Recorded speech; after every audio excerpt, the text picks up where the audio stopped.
The priceless love. It all began with a dinner. Martin Dawson sat at the head of the polished oak table in a luxurious restaurant, the kind where chandeliers sparkled like fallen stars and the waiters spoke in whispers. He had been here countless times before, always as the confident, wealthy man who tipped generously and ordered the most expensive wine without hesitation. Tonight, however, was different.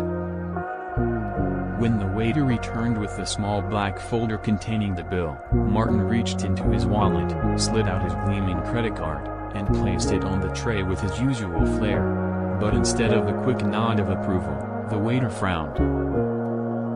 "I'm sorry, sir," he said quietly, leaning closer. "Your card has been declined." For the first time in years, Martin felt his face grow hot. He forced a laugh. There must be some mistake. Try again. But the waiter returned with the same expression. Declined. Around him, the restaurant seemed to shrink. Murmurs filled the air.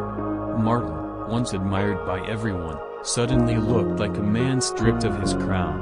He tried another card. Declined. Another. Declined again. Panic gripped his chest. And then, from across the table, a soft voice spoke. "Don't worry. I'll cover it." He looked up to see Sharon Hayes, a woman he had met only an hour ago.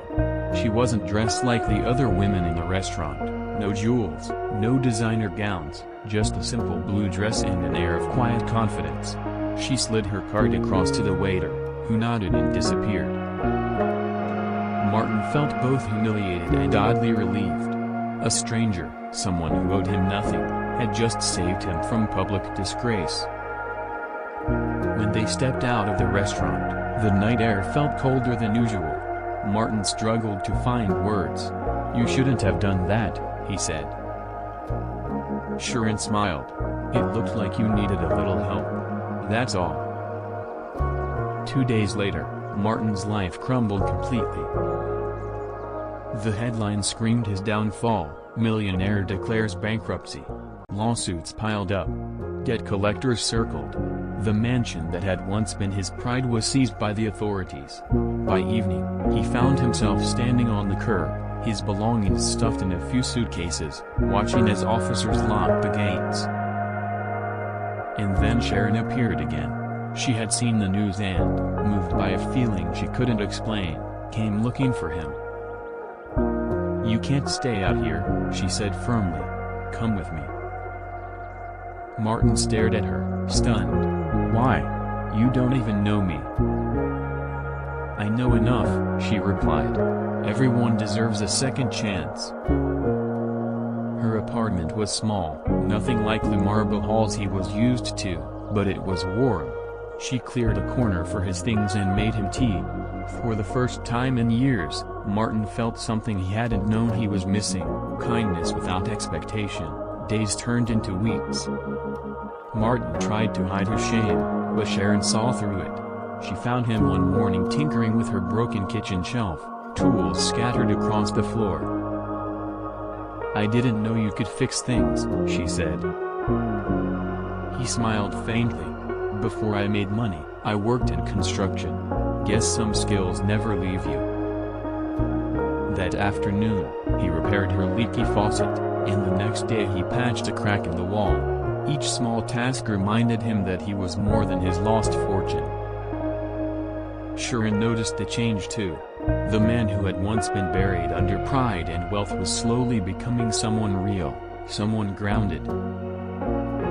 But not everyone was kind. Zach, Martin's longtime friend, came to visit. Or at least, that was what Martin thought. "I'm sorry, Martin," Zach said, his tone dripping with false sympathy. "But you know how it is. I can't be seen with you right now. People are talking." "You mean you can't be seen with someone broke?" Martin snapped. Zach didn't deny it. He left without another word, proving that their friendship had always been built on money, not loyalty. Sharon found Martin sitting alone afterward, his eyes dark with betrayal. She sat beside him, placing a gentle hand on his arm.